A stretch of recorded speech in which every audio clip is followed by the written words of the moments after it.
lived a man with a blameless name. Job was faithful, Job was straight. He feared Yahweh in the morning light and turned from evil every day. He prayed for his children, stood as priest, offered obedience, sought peace. His hands were clean, his heart was true. He loved Yahweh, pure and true. Then the storm rose up without a sound. Everything Job loved fell to the ground. The cattle gone, the servants dead, his sons and daughters lifeless instead. The messengers came like knives of grief. Each sentence stole another breath. Yet Job stood broken, but he did not curse. He bowed low and blessed the name first. Job said, Yahweh gives, Yahweh takes. Blessed be his name through all the pain. Not for riches, not for gain. His love stayed pure, unchanged, unchained. When life was ashes, when hope was thin, he still stood faithful. This is what it means to love Yahweh from deep within. Then sickness covered his flesh with fire. His strength collapsed, his friends accused. His wife said, curse Yahweh and died. But Job refused, he cried, he questioned. He poured out his pain, yet held the line and did not change. He said, though he slay me, I will trust. His faith remained, even in dusk. His story shows what love must be. Not built on comfort, not built on ease. Because a heart that only praises in the sun will fall apart when the night comes. Job's faith was not a trade or deal, it was covenant, raw and real. A love that stays when all is stripped, a love that doesn't quit. So let us learn what Job has shown, to stand with Yahweh when we're alone, to praise him when the world turns dark, to guard our mouths, to guard our hearts. Let us not love him for what he gives, but love him because he lives. To trust his rule, to trust his hand, even when we don't understand. Job said, Yahweh gives, Yahweh takes. Blessed be his name through all the pain. Not for riches, not for gain. His love stayed pure, unchanged, unchained. And if Yahweh calls us through the fire, let us stand like Job, faithful higher. When life is ashes, when hope is thin, let us love Yahweh from deep within.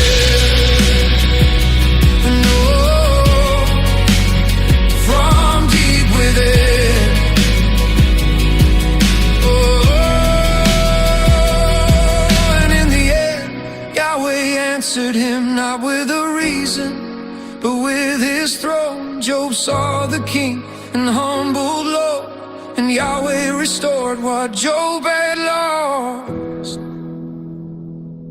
So let the world see this living proof, a love for Yahweh must be pure and true.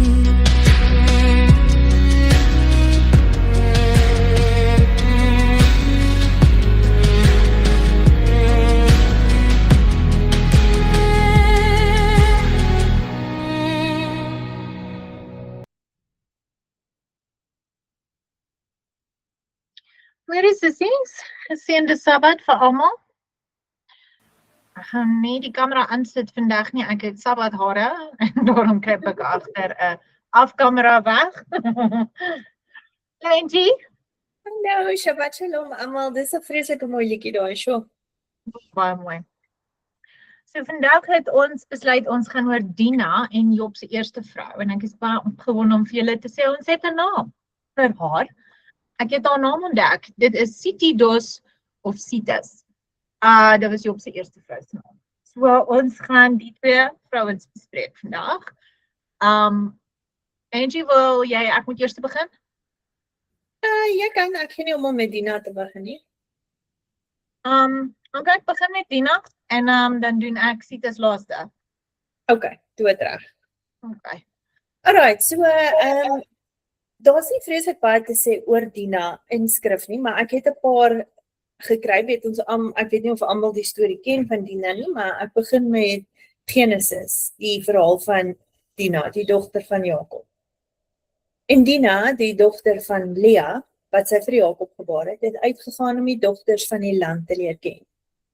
Toe Sichem, die seun van Hamor, die Hewiet, die vors van die land haar sien, het hy haar gegryp en met haar gemeenskap gehad en haar onteer.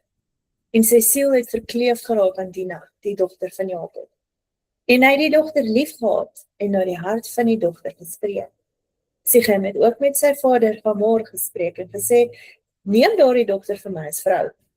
Toe Jakob dan hoor dat hy sy dogter Dina onteer het, was sy seuns by sy vee in die veld, en Jakob het geswyg totdat hulle gekom het.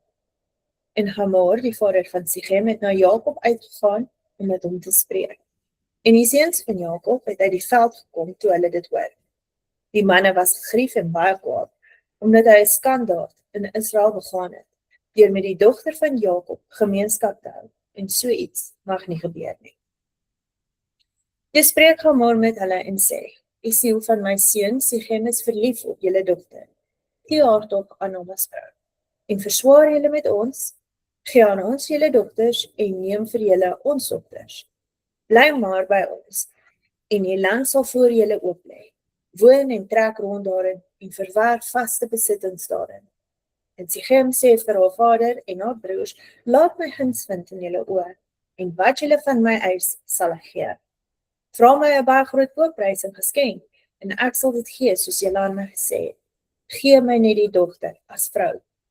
Toe antwoord die seuns van Jakob vir Sichem en Hamor, sy vader, met bedrog. Hulle het so gespreek, omdat hy hulle suster Dina onteer het, en sê vir hulle, ons kan dit nie doen om ons suster aan 'n man te gee wat die voorhuid het nie, want dit sou 'n skande vir ons wees. Net op hierdie voorwaarde kan ons inwillig. As julle word soos ons, deurdat almal wat manlik is onder julle besny word, dan sal ons ons dogter aan julle gee. En ons sal julle dogters vir ons neem, en ons sal by julle woon en een volk word. Maar as julle nie na ons luister om besny te word nie, dan neem ons dogter en ons trek weg. En hulle woorde was goed in die oë van Hamor en in die oë van Sichem, die seun van Hamor. En die jong man het nie versuim om dit te doen nie, want hy het sin gehad in die dogter van Jakob, en hy was die mees geëerde in die hele huis van sy vader.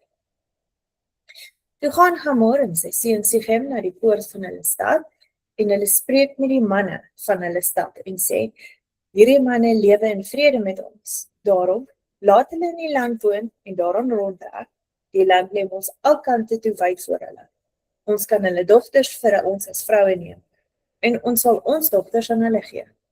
Maar net op hierdie voorwaarde sal die manne inwillig om by ons te woon, om een volk te word, as almal wat manlik is onder ons besny word, soos hulle besny is. Hulle vee en hulle besittings en al hulle diere, sal dit nie ons sin wees nie. Laat ons dit net inwillig, sodat hulle by ons kan bly woon. Nou, daar is 'n hele ander storie, nie dieselfde storie, maar baie meer in diepte in die boek van die Opregte in hoofstuk 34, ek dink 34. En eintlik wat gebeur het is, Dina het gehoor dat hulle agteraf sê, dat hulle gaan in eventually hulle heeltemal oorval, en alles wat aan Israel behoort, gaan hulle vat, ons moet net hierdie doen om hulle te maak bly. En toe het sy een van haar diensmeisies gestuur, om hulle te gaan waarsku. En dan in Genesis 34 in die storie aan, hulle het geluister na Hamor en sy seun Sichem, almal wat uit sy stadspoort uitgegaan het, en almal wat manlik was is besny. Almal wat uit sy stadspoort uitgegaan. Maar op die derde dag, toe hulle in pyn was, neem die twee seuns van Jakob, Simeon en Levi, broers van Dina, elkeen sy swaard aan hulle oorval die sorgelose stad en slaan almal dood wat manlik was. Hulle slaan ook Gamor en sy seun Sichem dood met die skerpte van die swaard. Daarna neem hulle Dina uit die huis van Sichem uit en vertrek. Die seuns van Jakob het op die gesneuweldes afgekom en die stad geplunder, omdat hulle suster onteer het. Hulle het kleinvee, hulle beeste, hulle esels, wat in die stad en in die veld was, het hulle weggeneem. Al hulle goed en al hulle kinders en vroue het hulle as gevangenis weggevoer en as byt, en ook alles wat in die huise was. Toe sê Jakob vir Simeon en Levi, julle het my ontroer, dat julle my gehaat gemaak het by die inwoners van die land, die Kanaaniete en die Ferisiete, terwyl ek 'n klein klompie is. As hulle teen my versamel, sal hulle my verslaan, en ek sal vertel word, ek het my huis. Toe antwoord hulle, hoe durf hy dan ons suster as 'n hoer behandel? Nie lees ons uit dat Jakob aangesteld was oor sy seun se optrede en het nie saamgestem oor wat hulle gedoen het nie. Maar in die testament van Levi lees ons dat Jahwe hom beveel het om Sichem dood te maak. In Levi 2 vers 2. I was a youth, about 20 years old. It was then that together with Shimon, I performed vengeance against Hamor because of our sister Dinah. And then in Levi 5 verse 3. Then the messenger led me back to the earth and gave me a shield and a sword and said to me, perform vengeance on Shechem for the sake of Dinah your sister, and I shall be with you, for Yahweh sent me. And then Levi 6 verse 8. But I saw Elohim's sentence was guilty because they had wanted to do the same thing to Sarah and Rebekah that they did to Dinah, our sister, but Yahweh prevented them. Nou, hierdie storie is daar nie veel meer te sê oor Dina nie, behalwe weer in die testament van Job. En in die hoofstuk 1 van die testament van Job, vers 1 tot 6, hoofstuk 1, vers 4 tot 6. Toe hy sy kinders geroep het, het hy gesê, vergader rondom my kinders, sodat ek vir julle kan skryf, wat die ewige lewe na my gedoen het, en alles wat met my gebeur het. Want ek is julle vader Job, wat baie verdien het. Julle is 'n uitverkoorde en geëerde nasie, van die afkoms van Jakob, julle moeder se vader. Want ek is uit die seun van Esau, Jakob se broer, julle moeder Dina, deur wie ek julle vader geword het, was Jakob se dogter. My vorige vrou, Tina en haar kinders het 'n bittere dood gestel. Luister dus na my kinders, en ek sal julle vertel wat my oorgekom het. So Dina het uiteindelik toe nou liefde gevind by Job en vir hom kinders gegee. Ek weet nie of julle dit geweet het nie, maar ek was heel verbaas om eendag raak te gelees het dat Dina Job se tweede vrou was. En dan dink ek oor na Monty toe, dat julle kan hoor van Job se eerste vrou. Ja, so dit is interessant geweest vir my ook, toe ek sien dat Dina was Job se tweede vrou, en sy het al sy kinders, wat hy verloor het, teruggekry, of jy weet, sy het weer kinders gehad vir hom, nie teruggekry nie. Hulle sê die meisiekinders was so mooi, hulle was die hele wêreld bekend vir hulle skoonheid. Nicola wil weet, kan sy gou 'n vraag vra oor Dina? Yes, Nicola, gooi.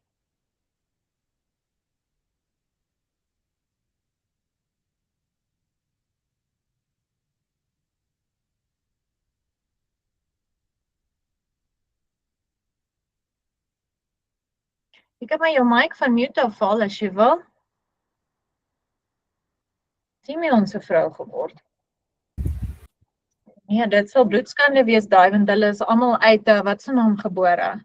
Lea. Is dit nie? Ja, ons het ons laasweek gedoen. Ja, ek het dit ook al raak gelees, dat hy haar toe as vrou gevat het. Wat ek weet nie. Nou, dis nie kosher nie, jy weet, Wynand het die een keer vir, toe hulle vrae gevra het oor die writings of Abraham, toe staan daar dat dit vir Lot gesê is om met sy dogters kinders te hê. En is dit korrek? En Wynand verduidelik toe, ons moet altyd onthou daai goue draad deur die skrifte. Ons het nie ons hande op die oorspronklike Hebreëse geskrifte van die boek van die opregte en al daai goed nie. So ons moet onthou daai goue lyntjie wat deur die skrif loop van Torah.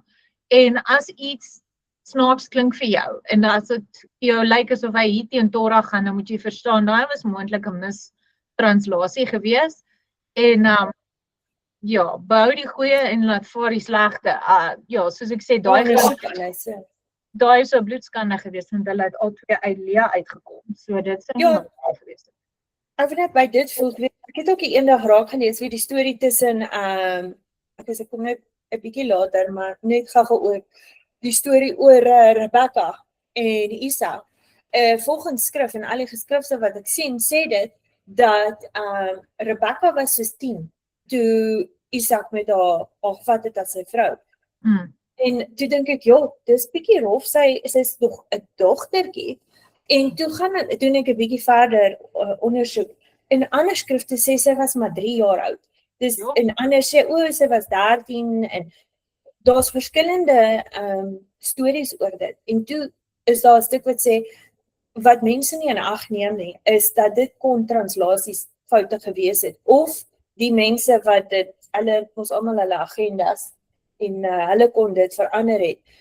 Wat ons moet in ag neem is dat Rebekka was al oud genoeg gewees om self waterkruike na die watervat te dra. Nou ek het 'n 10-jarige dogtertjie en ek sal vir julle kan sê sy gaan nie daai waterkruike kan dra nie. Al is sy amper so lank soos ek. So ons moet dalk net in ag neem dat sy was eintlik al groot genoeg en sterk genoeg gewees om dit op haar eie te doen. En dat dit moontlik is dat hulle die ouderdomme verkeerd het. Dit is nou maar net om by te sê, miskien was daai 'n fout gewees. Want soos Monty sê, dit sou bloedskande gewees het. En Simeon was haar broer. So ja, ek weet nie. I don't know.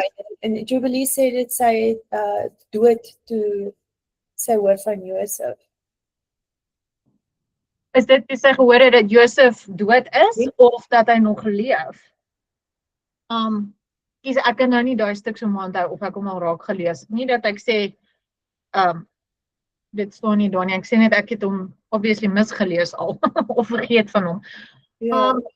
Kyk, ja, ek weet nie. Dit is maar die ding, né? Party geskrifte gee die een ding en die ander skrifte gee die ander ding. Soos byvoorbeeld as ons nou ook dink aan Hagar wat ons behandel het, dat hy dood is. Ja, jy sien. Ons gaan nie weet presies watter een dan nou korrek is nie. Ek meen hierso gee hy nou detail wat hy eksplisiet sê, die dogter van Jakob. So ja, want ek as ons dink in terme van Job, toe die Israeliete in Egipte as slawe was, nê. Dan was Moses se skoonpa, wat was sy naam? Jethro. Dit was Jethro en Job, die Farao se wat noem hulle? Advisors gewees. Yes, hulle was sy raadgewers gewees. En hulle noem dit eksplisiet Job, die Job van Ur en Jethro het nou 'n ander naam gehad, hy het 2 name gehad. Maar dit was sy 2 advisors en hoe hulle hom advies gegee het om die Israeliete te moeg te maak sodat hulle nie meer kinders kan hê nie. Dit het nou nie gewerk nie. En later toe wys dit hoe Job en Jethro hulle self heeltemal onttrek van die Farao, want jy sien hulle nee, die man raak nou 'n bietjie moordlustig en hulle het hulle self onttrek en afstand gedoen van hom. So Job was daar betrokke gewees in 'n mate met die Israeliete en hulle moes losgekom het eventually en so aan. Maar ons weet dis na die stamvaders almal dood is. Ja. So ja, dit klink baie contradictory. En ek gaan eerlikwaar vir jou sê, ek kan nie vir jou sê Jubilee is reg en die testament van Job is verkeerd nie.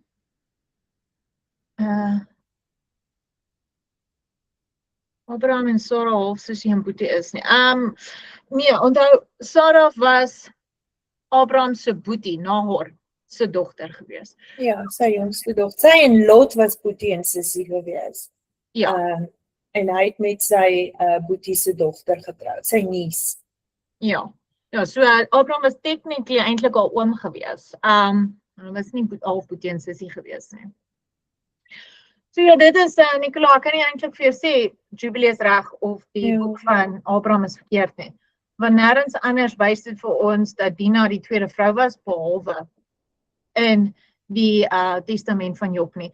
Ek gaan ook baie uit om uit lees vandag, want uit die testament van Job lees ons baie meer detail van wat hy in Sites deur is en hoe lank hulle deur het gegaan het. So jy weet as jy byvoorbeeld op ChatGPT of so gaan vra en hulle vir jou sê dat jy weet die testament van Job en die testament van Abraham en daai goed word nie eintlik wil ek sê, gesien as skrif van die Bybel nie, maar dan weer ook hulle sien meeste van die apokriewe nie as skrif uit die Bybel uit nie. En tog was dit deel van skrif gewees, hulle het dit later aan uitgehaal. Yes, ja. So, ek dink op die einde van die dag is dit 'n kwessie van wil weet en nog is dit ook een van die vrae wat ons in Matthias gaan vra. Jy weet, wat een wat reg, wat sê wat verkeerd. Ongelukkig kan ons nie in hierdie dag en tyd rarig sê oor vertalings en goed wat verlore gegaan het en so aan. So dis maar moeilik. Maar ek is bly ons kon jou daarom soort van antwoord nie. Okay, so ek gaan nou begin met Job se vrou. Sitidos. Job se eerste vrou. Sien is 'n hartseer storie van swaar kry en sukkel en groot verliese. In Job 2 lees ons waar Satan met Jahwe spreek, vertel dat Job teen Jahwe se draai. As hy Satan toegelaat word om sy gesondheid weg te vat. Hier sien ons dat Satan niks mag doen sonder Jahwe se goedkeuring nie. Dis nou as dit by Jahwe se goeie dienaars, sy geliefdes kom. In Job 2 vers 1 tot 10 in die ou vertaling, en ek noem dit spesifiek want ek wil hê julle moet mooi luister en iets oplet hier so uit die ou vertaling. En as ek sê ou vertaling sal ek sê my 3353 vertaling Bybel sê dit ook soos ek dit nou gaan lees. Op 'n dag toe die seuns van Jahwe kom om hulle voor Jahwe te stel, het die Satan ook onder hulle gekom om hom voor Jahwe te stel. En toe vra Jahwe vir Satan, waar kom jy vandaan? En Satan antwoord Jahwe en sê, van 'n swerftog oor die aarde wat ek deurkruis het. En Jahwe vra vir Satan, het jy ag gegee op my knegt Job? Want daar is niemand op aarde soos hy nie. 'n Man vroom en opreg, Godvreesend en wat afwyk van die kwaad. Hy volhard nog in sy vroomheid, alhoewel jy teen hom opgehits het, om hom te vernietig sonder oorsaak. Toe het Satan Jahwe geantwoord en gesê, huid vir huid, en alles wat iemand het, sal hy gee vir sy lewe. Maar strek net u hand uit en tas sy gebeente en sy vlees aan. Waarlik, hy sal u in die aangesig seën. En Jahwe sê aan Satan, kyk, hy is in jou hand, spaar net sy lewe.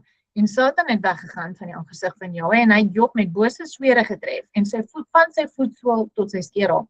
En hy het vir hom 'n potskerp geneem om hom daarmee te krap terwyl hy in die as sit. Toe sê sy vrou vir hom, verhaat jy nog steeds in jou vroomheid? Seën God en sterf. Maar hy antwoord haar, soos 'n dwaas praat jy. Soos 'n dwaas praat jy. Die goeie sal ons van God aanneem en nie ook die slegte aanneem nie. By dit alles het Job nie gesondig met sy lippe nie. So sien nou hier in vers 5 en 9 verwys dit na, waarlik hy sal u in die aangesig seën en die vrou sê, hy het jy nog steeds in jou vroomheid, seën God en sterf. Nou ek weet almal van julle het onmiddellik gesê, nee, wag, dis nie wat ek gesê het. Maar in PVL sê dit, en enige ander vertaling, selfs in die Engels, sê dit, maar steek nou jou hand uit, tas sy gebeente, sy vlees aan, en hy sal u in u gesig vloek. In vers 9 van die vrou, toe sê sy vir hom, verhard jy nog steeds in jou integriteit, vloek God en sterf. So hier sien ons, daar is hierdie klein dingetjie, hierdie klein misvertalingkie, wat die hele betekenis verander, en veroorsaak dat ons baie keer goed misverstaan in Jahwe se woord. So dis net ietsie kleins wat ek vir julle wil uitwys hierso, wat eintlik ietsie groots is. En ek onthou die eendag lees ek in byna dit so, en ek sê, nee, maar wag, hoekom sê my Bybel? Seën God en sterf. Hoekom gaan jy dan doodgaan as jy vader geseën het? En ja, toe kom ek daarop af. Maar in elk geval, punt wat ek van maak hier is, Job het nie saam met haar, of toegelaat dat wat sy sê verder gaan nie. Hy het dit daar gestop, en het gekanseleer. Soos mans doen, wanneer vrouens baie keer kontrakte maak, of goed uiter, wat nie geuiter moet word nie. As hy in die waarheid loop, en hy sien dit vir wat dit is, en hy kanseleer dit onmiddellik, dan mag het nie meer staan nie. Nou, soos die Torah ons ook leer, en Job het dit goed verstaan. Dis hoekom hy daarvoor gesê het, jy praat verkeerd. Ons vat wat Vader vir ons gee, wat nou goed of sleg is. En hy het nooit gesondig met sy mond nie. Maar ons verstaan ook al woorde kom in 'n tyd van uiterste lyding. Job het alles verloor, kinders, rykdom en sy gesondheid, en sy vrou het dieselfde verliese beleef.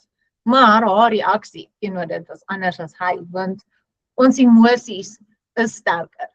Waar Job bedink en insien vir wat dit is, ons sien dalk net alles wat ons verloor het. Die rykdom, die aansien, al die kinders, in ons emosies neem oor en dan reageer ons op dit. So, daar is verskillende maniere hoe mense opposites verstaan. 'n Party sien haar in 'n negatiewe lig, wat die mees algemeenste een is. Sy word gesien as iemand wat Job probeer wegtrek van sy geloof en haar woorde weerspreek Job se volharding en vertroue in Jahweh. Maar, jy weet, dis nou 'n ruk wat haar storie op my hart lê, want ek voel baie keer sy is ook 'n bietjie misunderstood geweest, maar sy is ook 'n ma wat haar kinders verloor het. Haar woorde kan kom uit diep pyn, wanhoop en moegheid. En sy sien haar man ly en wil dalk hê sy lyding moet eindig. Waar in kontras met Job, hy kies om Jahweh nie te vervloek nie en hy bly standvastig, selfs in sy lyding. So Job se vrou verteenwoordig iets baie menslik. Die stryd tussen geloof en wanhoop en hoe mense verskillend reageer op dieselfde pyn. As ons in die Testament van Job gaan lees, sien ons 'n dieper, beter verstaan van wat hy en sy vrou deur is. En ek gaan dit vir julle lees, dis nogal baie leeswerk. Maar die prentjie is beautiful. En dit help ons verstaan wat in haar hart en in haar kop aangegaan het. Maar dit help ons ook, ek gaan nie daai chapter lees nie, maar gaan vir julle verduidelik, dat wat gebeur het, was dat Job het in daai tyd, het 'n afgodstempel gesien, op die wagters daar waar hy bly. En hy besluit hy gaan hierdie afgodstempel afbreek en verbrand. En hy doen dit toe ook. Die duiwel is toe baie kwaad vir hom en sê vir hom, ek gaan vir jou kom. Ek gaan also jy het vernietig, want jy het hierdie tempel vernietig. En Job sê toe vir hom, bring het. Ek kan vat whatever jy vir my bring. En nou ja, en dit is hoekom Job toe nou besluit het, Satan besluit het hy dit nou in vir Job, want hy het 'n afgodstempel verbrand. In Job 7, vers 12 tot 13 lees ons, toe Satan het hoor, het hy die meisie na my toe teruggestuur om vir my te sê, net soos hierdie brood deur en deur verbrand is, so sal ek jou liggaam ook maak. Want ek gaan op my weg en binne enkele uur sal ek jou verlate maak. En ek het hom weer geantwoord, doen wat jy wil. En as jy vasberade is om my te tuister, is ek gereed om wat ook al jou my lê te verduur. So hier sien ons hoekom Job gevat het wat vir hom gekom het, sonder om te moan. He took it on the chin. Hy het nie geskik vir wat die duiwel gesê het aan hom gaan doen nie. En hy het ook verstaan wat oor hom kom, is as gevolg van dit. Nou gaan ons verder of ons begin lees by hoofstuk 8. Toe het hy my verlaat en hy het weggegaan en heen en weer onder die koepel van die hemel geswaaf. En hy het die ewig lewende so ver gekry om hom volmag oor my besittings te beloof. Toe vir hom die mag gegee was, het hy gekom en al my rykdom weggeneem.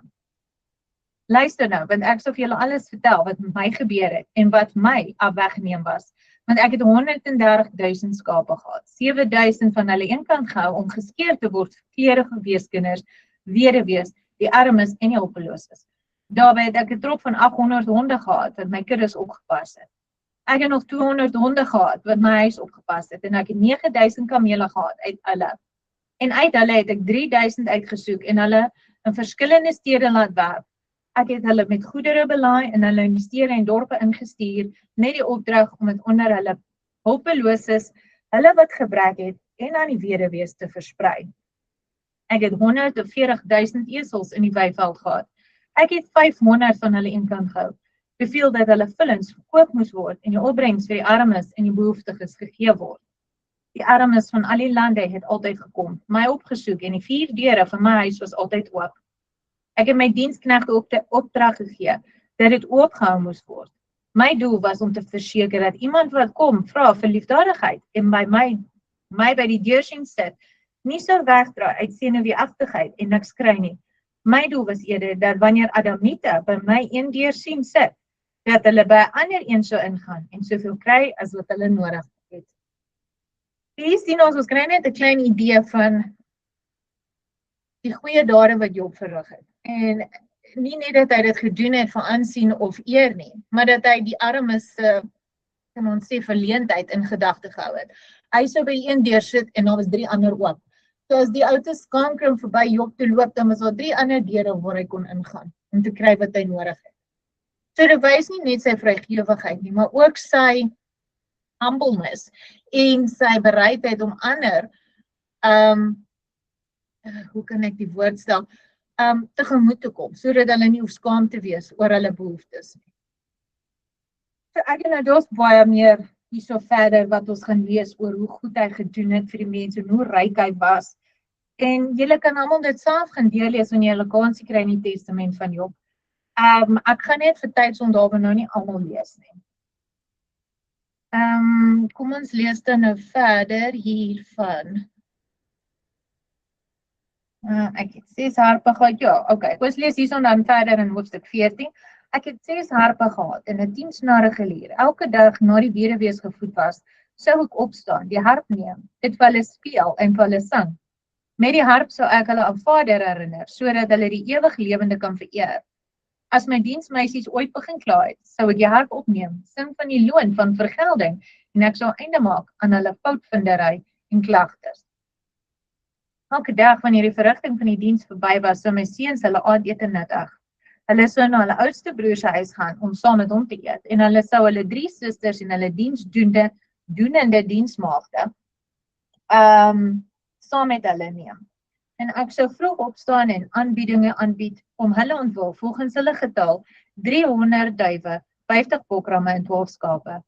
Nadat dit wat vir die eintlike aanbieding nodig was eenkant geplaas, sou ek beveel dat die oorskiet gereed gemaak moes word vir die bedelaars en ek sou vir hulle sê, neem hierdie wat meer is as wat nodig is vir die aanbiedinge, sodat julle vir my kinders kan bid.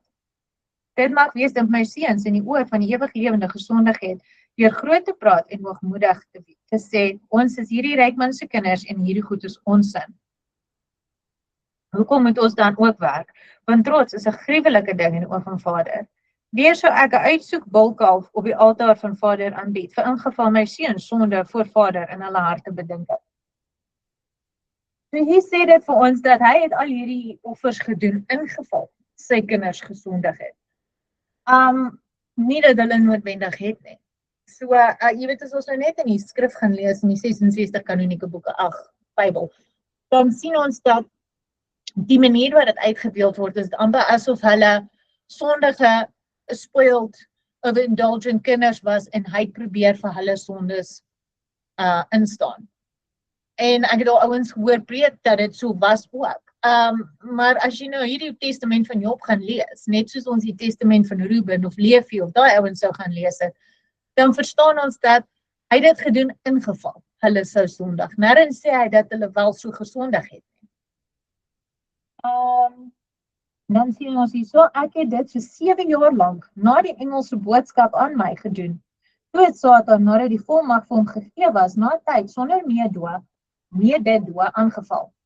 Hy het 7000 skape verbrand, wat toegewys was vir die kleding van die weduwees, die 3000 kamele, die 500 esels en die 500 pare osse onder die juk. Al hierdie het hy self vernietig. Vandat hy volmag gegee was om teen my op te tree, en die res van my vee is deur my medeburgers weggevoer. Hulle was altyd goed teen my behandel, maar nou het hulle teen my in opstand gekom en my oorblywende vee vir hulle self geneem.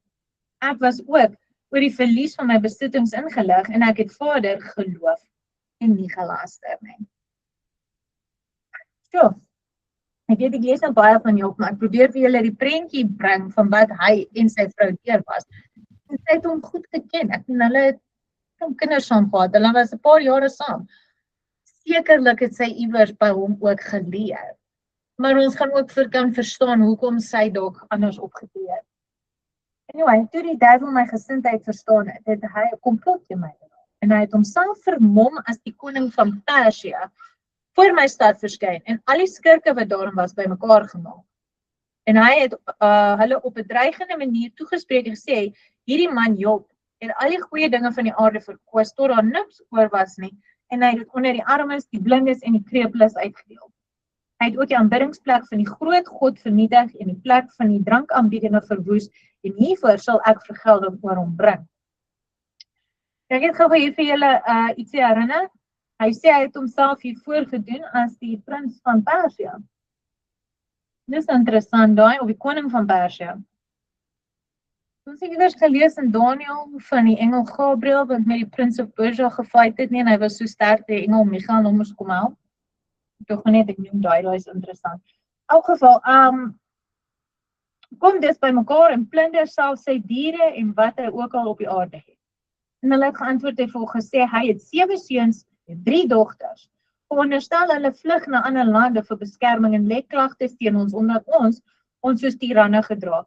Dan kan hulle dalk 'n leermag teen ons tot stand bring en ons dood. En hy het vir hulle gesê, moet glad nie vrees nie. Die grootste deel van sy besittings het ek reeds met vuur vernietig. Die res het ek van hom weggeneem. Kyk, ek sal sy kinders ook vernietig. Toe het hy dit gesê, het hy weggegaan. Die huis op my kinders laat ineenstort en hulle gedood. Toe my landgenote sien dat wat hy gesê het werklik gebeur het, het hulle skielik teen my uitgedryf en begin om hulle hande op alles in my huis te lê. En ek het met my eie oë niks werd en slegte manne by my tafels en op my rusbanke gesien sit. Ek was nie daartoe in staat om 'n woord te uiter nie, want ek was uitgeput soos 'n vrou in barensnood, wie se lendene deur die ewigheid van die pyne verswak was. Maar ek was veral daarop bedag oor wat die ewige lewende deur sy engel vir my voorspel het, aangaande die veldtog wat teen my gevoer sou word, as ook die lofuiting wat sou volg, waaroor hy ook met my gepraat het. En ek het geword soos een wat in 'n stad wil ingaan om sy rykdom te sien en deel van sy roem te erf. Soos iemand met 'n vraag aan boord van 'n seegaande skip, wat wanneer uit die middel van die oseaan die golwings en duinings sien, die ongunstige winde en die vrag in die see gooi en sê, ek is voorberei om alles te verloor, mits ek in hierdie stad kan inkom om beter dinge te erf as losgoed in hierdie skip. Op die manier het ek aan my besittings as niks gedink, in vergelyking met daardie stad waaroor die engel met my gepraat het. Hier sien ons dat hy basically vir ons verduidelik dat sy aardse besittings geen nut vir hom het nie. Want die engel het die nuwe koninkryk aan hom verduidelik. Daai stad is met hoofletter S geskryf. So ons sien hier dat hy kon verstaan dat die aardse besittings waar mot en roes en diewe dit kan wegvat van jou af, is van geen nut nie. En dat sy rykdom in die hemel moet vergaar word, waar mot en roes en diewe dit nie kan bykom nie. Anyway, toe die laaste boodskapper kom en my oor die verlies van my kinders inlig, was ek baie ontsteld. En ek het my kleed geskeur en vir die man wat die boodskap gebring het gesê, hoe is dit dan dat jy ontsnap het? Eers toe ek verstaan wat gebeur het, het ek uitgeroep en gesê, die ewig lewende het gegee en die ewig lewende het geneem. Soos dit die ewige lewende behaag, so het dit gebeur. Mag die naam van die ewig lewende geseën wees. So ons het wel onthou deur al hierdie goeders is sy vrou saam, hè? Ons gaan iewers hierso lees ook dat sy was in soveel, sy het so 'n geëerde posisie gehad, as gevolg van haar man se rykdom, en wat hy als vir die mense gedoen het. Dat wanneer iemand haar wou sien, moes sy 'n afspraak maak. Hulle kon nie net by haar huis opdaag nie, daar was afspraak gemaak om haar te sien en dan het sy in 'n sekere kamer vir hulle gewag en hulle het amper soos 'n queen, nou sy het soos 'n koningin geleef. En toe moes sy saam met hom sien hoe alles verdwyn, hoe die huis geplunder word deur vreemde mense en hulle op haar mooi banke sit en haar mooi beddegoed en haar klere dra. En hoe sy en haar man eintlik uit hulle eie huis uitgeboender is. Want die mense het net gekom en gevat en hy kon nie keer nie, want hy was siek. Sy mense het hom verlaat, want toe sy nou nie meer so ryk nie, so was al die diensknegte en hulle is weg. Ek het 48 jaar op die mishoop buite die stad spandeer. Siek soos ek was, met my eie oë, my kinders, het ek my eerste vrou soos 'n diensmagd sien water dra na 'n welgestelde persoon se huis, sodat sy brood kon kry om vir my te bring. Kortom sou ek sê, o, die aanmatigende arrogansie van die heersers van hierdie stad. Hoe kan hulle my vrou soos 'n slavin behandel? Dan sou ek my geduldige bepeinsinge hervat. So ewen Job het opset geraak om sy vrou so te sien deurgaan. En dan in plaas van, ek meen, wat moes hy doen? Hy was 'n sieklike man. Dan sit hy maar terug en bepeins nou maar sy dinge wat hy deurgaan en hoekom hy deur dit gaan. En herinner homself hoekom hy dit doen. Na 11 jaar het hulle selfs verhoed dat die brood na my gebring word en is my vrou skaars toegelaat om haar eie voedsel te kry. Wanneer sy dit gekry het, het sy dit tussen my en haar in haar droefheid verdeel en gesê, wee my, binnekort sal daar nie eens meer brood vir hom wees om te eet nie. En sy het nie gehuiwer om die markplein om uit te gaan en brood van die broodverkopers te bedel nie, sodat sy dit na my kon bring om te eet. Satan, toe hy hiervan hoor, het hy homself soos 'n broodverkoper vermom. Heeltemal onvoorsiens het hy my vrou na hom gegaan en brood gevra, onder die indruk dat hy goedhartig was.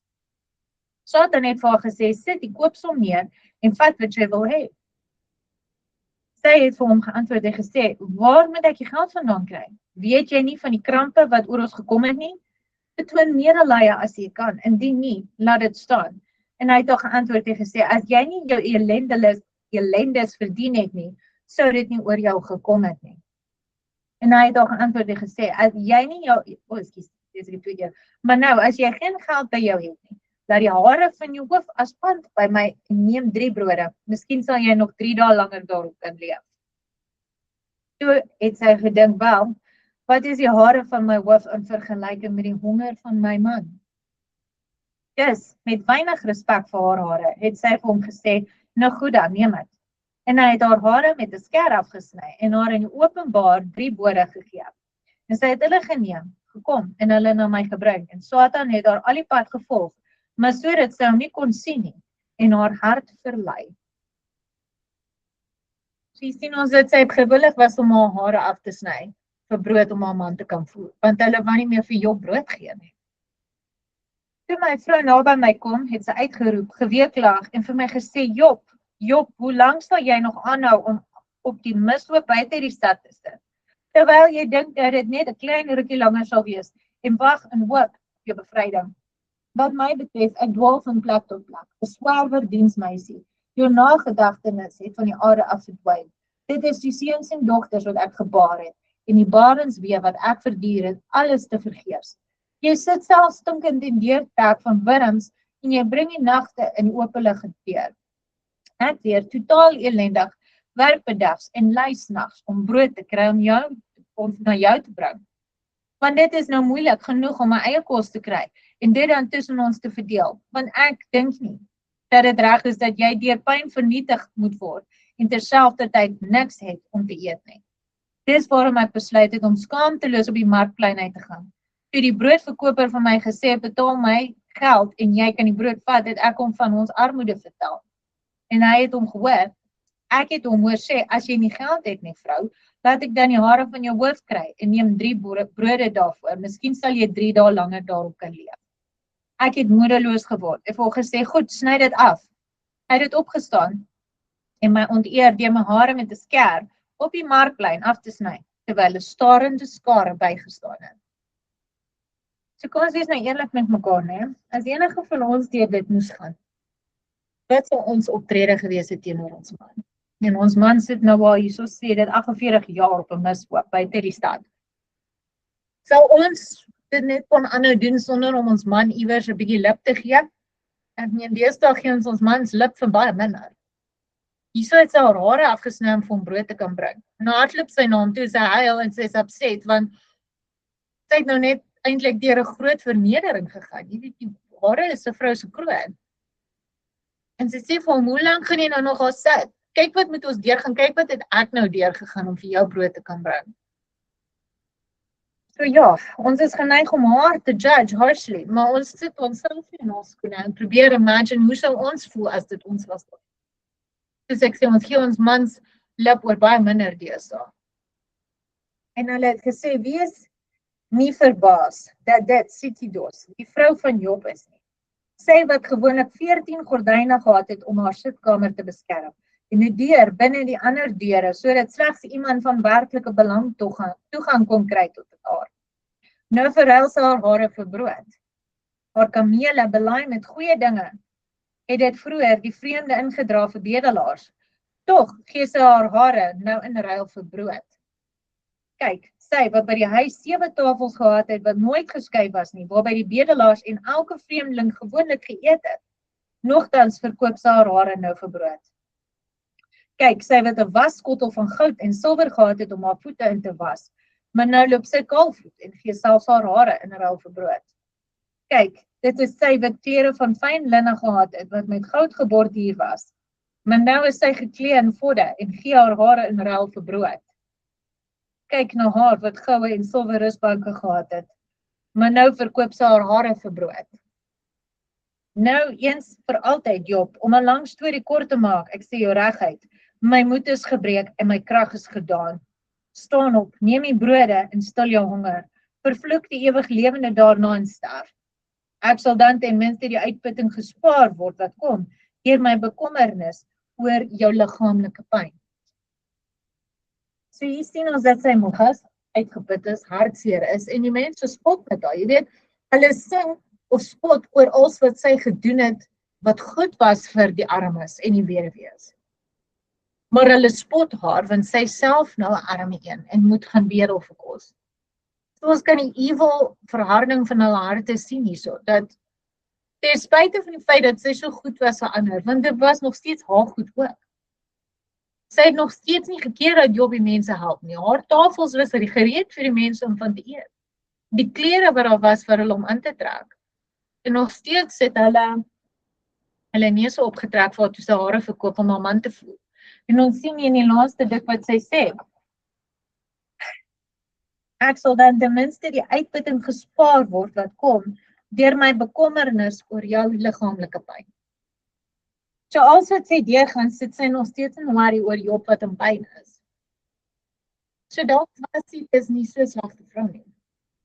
Dalk was sy nie so mean nie, maar het alles wat sy deurgegaan het op 'n punt ingedwing waar sy moedeloos was. Moenie my verkeerd verstaan en geen manier probeer ek wat sy sê goed praat nie.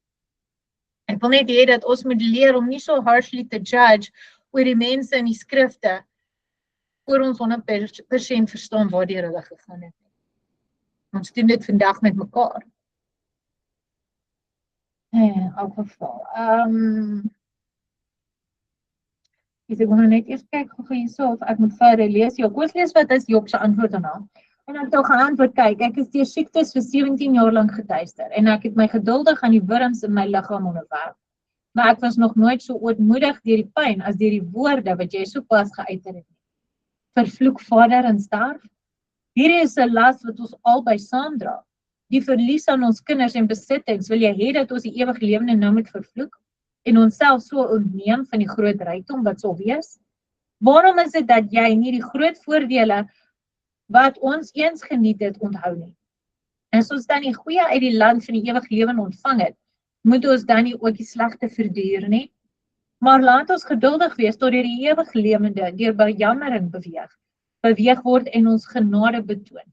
Sien jy nie die duiwel wat agter jou staan en dit wat in jou gedagtes omgaan onderste bo draai, sodat hy my ook kan mislei nie? Want hy wil jou maak soos een van daardie verstandlose vroue wat hulle mans se integriteit ondergrawe. Dit is 'n baie belangrike stuk. Ons moet onthou dat baie keer wanneer ons woedend word vir ons mans en hierdie gevoel van resentment opbou, is dit nie die duiwel wat agter jou staan en jou as 'n wapen teen jou man wil gebruik.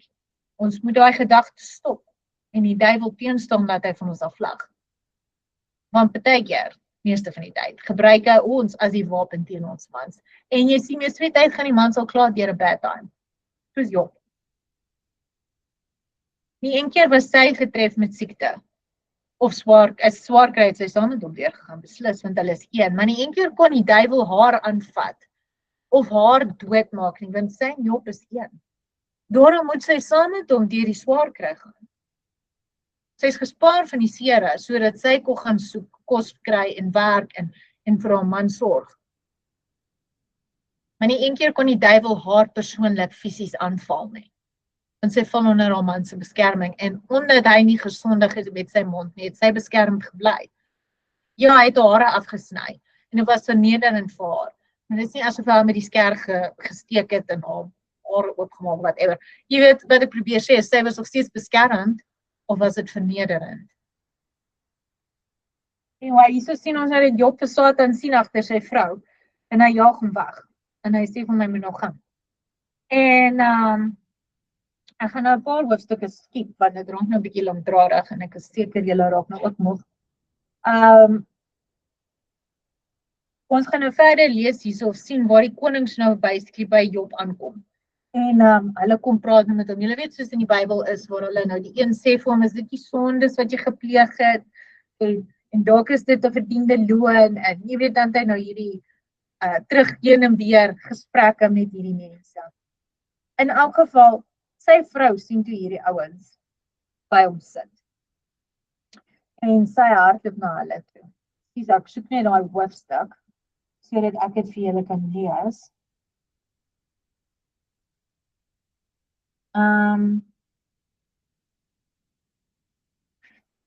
Jammer julle, ek kan nie by die regte hoofstad uitkom.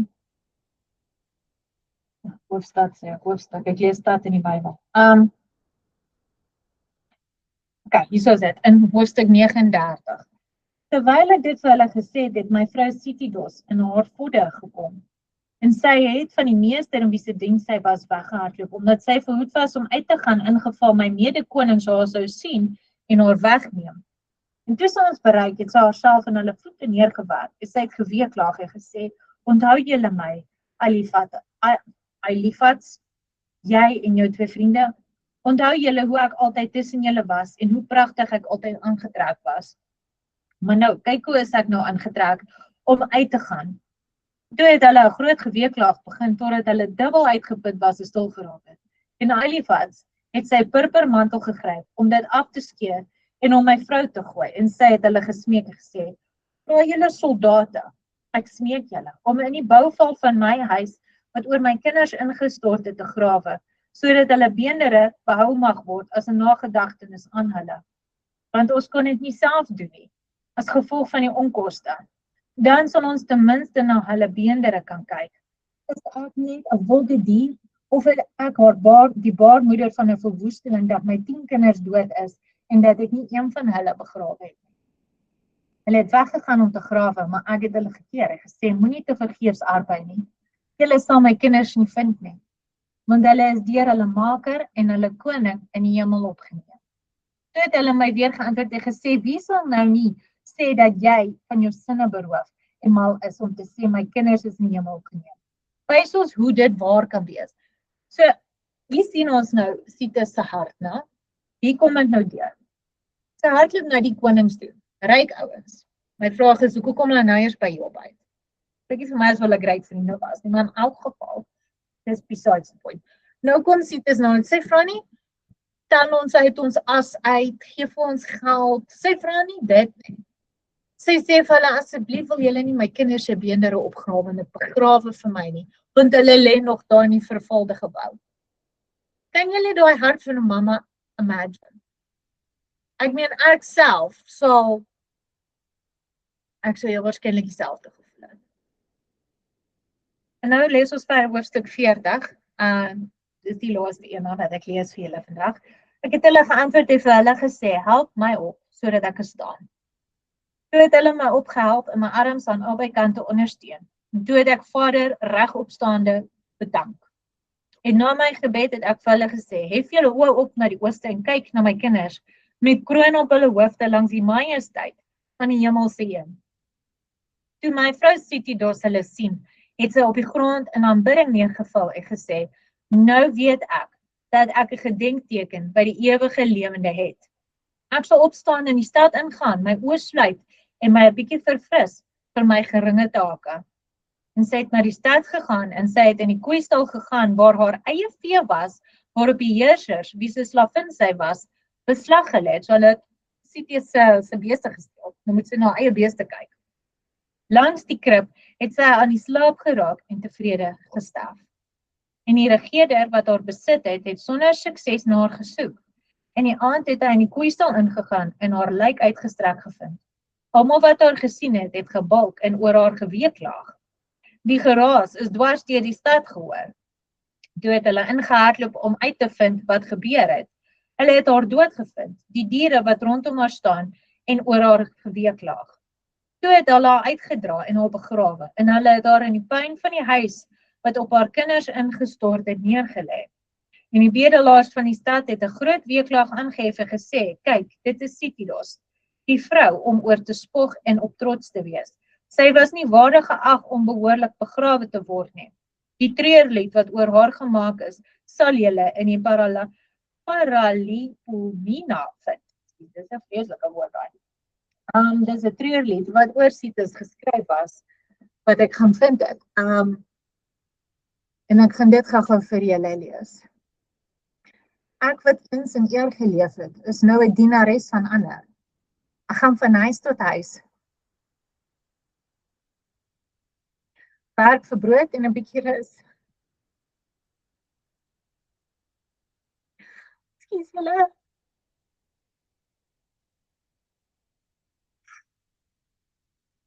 My kinders vir wie ek met pyn gebaar het, is weggeruk uit my arms. My man sit in verval en siekte, sy liggaam vol wonde en wurms. Die son brand my terwyl ek werk, en ek wag vir die aand net om my moegheid neer te lê. Waar is my vorige lewe, waar is my vreugde? Alles is weggeneem, en ek bly agter in smart. Nee, jy weet, dit is 'n emosionele, soos julle kan sien, ek is emosioneel met hierdie storie. Omdat enige een van ons kan sy het saam met Job swaar gekry. Sy het die swaar kry saam om gedra. Sy was 'n vrou wat haar man moes sien verneder en sieklik op 'n ashoop sien sit. Sy was 'n vrou van aansien met rykdom en kinders. En opeens het sy dit alles verloor en moes sy 'n diensmeisie word. Min van ons sou daai soort swaar kry kon deurgaan sonder om te kla of te huil. Sita se storie is iets wat al lank op my hart lê. Ek het altyd gevoel daar was meer aan haar storie. Sy was nie net bederfde brokkie wat nie was swaar kry nie. Sy was sterker as wat ons gedink het en sy het opgestaan en gaan werk toe haar man nie kon nie. Partykeer mis ons die belangrike deel van die storie, omdat dit nie altyd in die kanonieke of die 66 Bybel opgeteken is nie. En hier vertel Job ons uit sy oogpunt wat sy vrou deur is en ons kan dit ook nou anders insien. En ons kan verstaan dat sy, jy weet, haar hart was vir haar kinders. Sure, sy het gekla want sy is moeg en sy was verneder deur die duiwel op die markplein vir almal. En is ook typies dat eers toe sy dood is, toe wil die mense oor haar huil en tree. Maar waar was julle in die tyd toe sy en haar man toe saam swaar gekry het? Waar was julle toe sy haar hare moes verkoop op die markplein vir brood? Nou wil julle oor haar huil. In elk geval, dit was vir my so mooi hoe hulle haar basically begrawe het waar haar kinders begrawe is, in die puinhoop van die huis. En dit was waar haar hart was. En as sy gesien het dat hulle in die hemel is met krone, ek weet, in die hemel is Wynand Mount, as ek dit sê, maar julle weet wat ek bedoel, as ek sê, sy het hulle gesien met krone op hulle koppe. Dan besef ons hoe mooi of hoe rustig haar hart geraak het. En hoe sy in lof en eer aan Vader neergeval het in aanbidding en toe kon sy met geruste hart sterf. Want sy kon sien haar kinders is okay. En ja, ek wil hierdie kon vir julle net soveel waarde byvoeg soos dit vir my het, want ek kon uiteindelik Job se vrou Sita se storie vertel. Maar ja, dit is al wat ek wil bylas vanoggend. Dit is 'n bakvol. In elk geval, ek weet nie of enige van julle vrae het of iets wil bylas nie.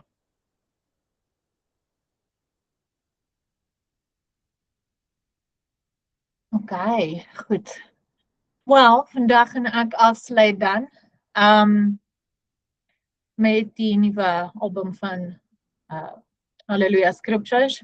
Blow the shofar and let the nations hear. Dit seker eers met julle share, né? In elk geval, hou aan.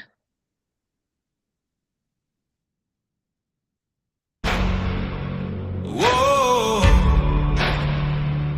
whoa, whoa.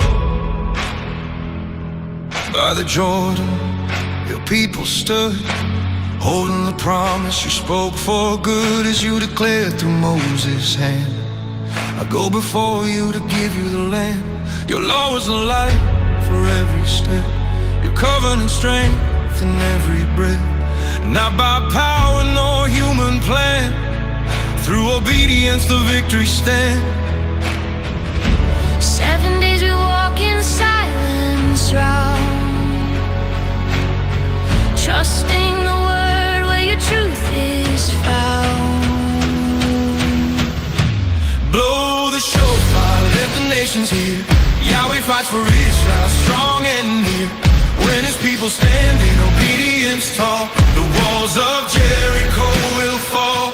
Blow the shofar, lift the song of praise. He keeps his covenant through all our days. What he has spoken, his hand will fulfill. The walls fall down by his holy will.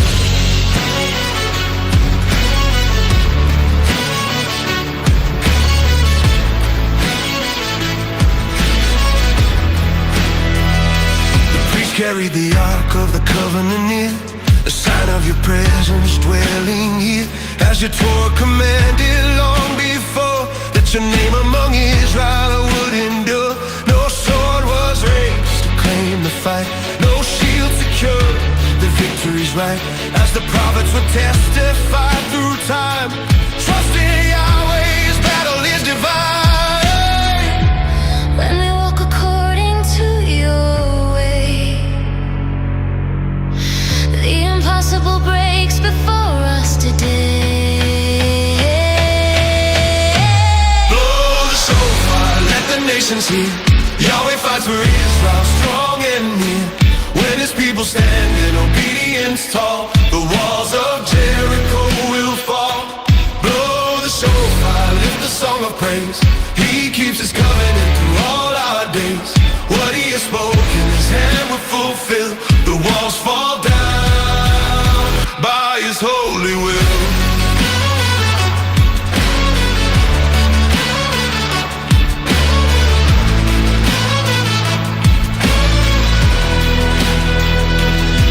As you declared in the ancient days, obedience brings life in all your ways. Not by might and not by power, but by your spirit in the final hour. The pride of nations will bow to you. Every stronghold breaks when your people are true. When we walk in the light of Torah's call, no wall stands firm, they crumble and fall. Holy is the Elohim of Israel. Faithful is his word through every age. What he begins, he will complete. For those who remain upon his path. Blow the shofar, let the earth now shake. The King of Zion reigns awake. When his people stand in obedience tall, every fortress will fall. Blow the shofar, lift the song of praise. He keeps his covenant through all our days. What he has spoken, his hand will fulfill. The walls fall down by his holy will. By his holy will.